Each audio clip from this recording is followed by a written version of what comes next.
नमस्कार, स्वागत है आपका हरियाणा न्यूज 24 पर। मैं हूं प्रिंस राम। हरियाणा प्रदेश के अंदर पुलिस महकमे को सरकार के द्वारा फ्री हैंड कर दिया गया था, लेकिन बावजूद इसके पुलिस के हालात बद से बदतर होते जा रहे हैं, क्योंकि आए दिन हरियाणा प्रदेश में ऐसे आपराधिक गतिविधियां देखने को मिलती हैं। भ्रष्टाचार चरम पे है, नशा लगातार हरियाणा में घर करता जा रहा है, बढ़ता जा रहा है, जिसको देखते हुए यह कहा जा सकता है कि हरियाणा पुलिस फ्री हैंड होने के बावजूद, यानी कि खुली छूट मिलने के बावजूद भी सुस्त नजर आ रही है। पुलिस के अंदर कोई भी चुस्ती नहीं है। खैर, वो बात अलग है कि आए दिन हरियाणा प्रदेश में किसी न किसी क्षेत्र में, किसी न किसी चौकी या थाने के अंदर ऐसा मामला सामने आ ही जाता है कि किसी पुलिसकर्मी को आपराधिक गतिविधि में संलिप्त होने के चलते या फिर भ्रष्टाचार में शामिल पाए जाने के चलते नौकरी से बर्खास्त कर दिया जाता है या फिर सस्पेंड कर दिया जाता है। और कई मामले तो ऐसे भी सामने आते हैं जहां पुलिसकर्मियों को सीधे जेल तक में उठाकर पटक दिया जाता है। लेकिन अब हरियाणा प्रदेश के गुरुग्राम जिले से एक ऐसा मामला सामने आया है जहां पर पुलिस थाने से चंद कदम की दूरी पर ही एक हलवाई की गोली मारकर हत्या कर दी जाती है, वो भी दिन दहाड़े, और उसके बाद भी पुलिस कोई कार्रवाई अब तक नहीं कर पाई है। हालांकि मामला उस समय ज्यादा तूल पकड़ गया जब यह मालूम चला, जब यह पता चला कि उस हलवाई ने पहले ही पुलिस में शिकायत दे दी थी कि किसी ने उसको जान से मारने की धमकी दी है और उसके साथ कोई अनहोनी घटना घट सकती है। तो ऐसे में भी पुलिस ने उसकी शिकायत पर ध्यान नहीं दिया, पुलिस उसकी शिकायत पर किसी भी तरीके से सक्रिय नजर नहीं आई, उसके लिए कोई भी सुरक्षा का इंतजाम तिनका भर भी नहीं किया, और उसी कारण पुलिस की लापरवाही के चलते ही यह घटना घट गई। इस घटना को अंजाम दे दिया गया और उसके बाद ही परिजनों का गुस्सा भी फूट पड़ा, जिसके बाद बाजार बंद किया गया, रोड तक जाम कर दिया गया और पुलिस वालों को सस्पेंड करने की भी मांग उठाई गई। हालांकि अब आपको बता दें कि इस मामले में ना केवल बड़ी कार्रवाई हुई है, बल्कि 4 पुलिस वालों को भी सस्पेंड कर दिया गया है, जिसमें एसएचओ भी शामिल है। पूरा मामला क्या है आपको विस्तार से बताते हैं। मामले के बारे में जानकारी देते हुए गुरुग्राम के फरूख नगर निवासी पूर्व पार्षद मुकेश मुर्कीवाला, जो मृतक के चाचा भी हैं, वो बताते हैं कि फरूख नगर में झज्जर चौक पर उनका भतीजा राकेश सैनी हलवाई की दुकान चलाता है। सोमवार की शाम राकेश की दुकान पर एक युवक समोसा खाने आया था और इसी दौरान दोनों में किसी बात को लेकर कहासुनी हो गई। आसपास लोगों ने मौके पर पहुंचकर दोनों के बीच मामला सुलझा दिया था। आरोप यह है कि युवक ने उसको जान से मारने की धमकी भी दी थी और उसके बाद वो युवक वहां से चला गया था। मुकेश मुर्कीवाला ने बताया कि युवक की ओर से दी गई धमकी के बारे में राकेश सैनी ने रात को ही पुलिस को थाने में कंप्लेंट दी थी। थाना, जो कि दुकान से चंद कदमों की दूरी पर ही है, और पूरे मामले पर जानकारी देकर सुरक्षा की गुहार लगाई थी। बताया गया था कि युवक उसे जान से मारने की धमकी देकर गया है और इसके बाद भी पुलिस ने कोई कार्रवाई नहीं की। जिसके बाद प्रत्यक्षदर्शियों ने भी बताया कि राकेश मंगलवार को अपनी दुकान पर बैठा था।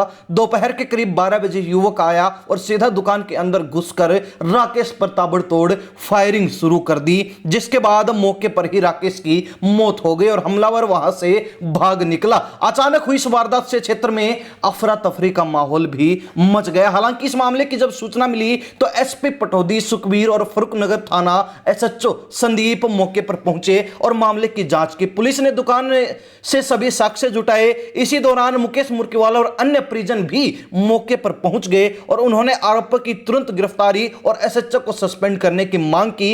एसपी ने आश्वासन दिया, लेकिन भीड़ कार्रवाई करने की मांग पर अड़ी रही और भीड़ ने जाम लगाने के साथ साथ बाजार भी बंद करवा दिया। मामले को बढ़ता देख एसपी पटौदी ने भी तुरंत प्रभाव से अपने आला अधिकारियों को इसकी सूचना दी, इस बारे में विस्तार से जानकारी दी और ऊपर से आदेश मिलने के बाद, निर्देश मिलने के बाद एसपी ने तत्काल प्रभाव से फरूख नगर थाना SHO Sandeep, SI Kundan, ASI Shrita Kumari और हेड कांस्टेबल एचसी संदीप को सस्पेंड कर दिया। हालांकि मृतक के चाचा और पूर्व पार्षद मुकेश मुर्कीवाला के अनुसार उनका भतीजा राकेश सैनी शादीशुदा है, जिसको घर परिवार में भोलू के नाम से भी बुलाया जाता है। उसके 2 बच्चे हैं, एक 2.5 साल का बेटा और एक 3.5 साल की बेटी है। हालांकि जब यह सूचना मिली कि उसको दिन दहाड़े थाने से चंद कदमों की दूरी पर जिसकी दुकान थी और दुकान में घुसकर गोलियों से भून दिया गया, कई गोलियां उसके ऊपर दागी गई और उसकी मौके पर ही मौत हो गई, तो माहौल जो है बड़ा गमगीन हो गया।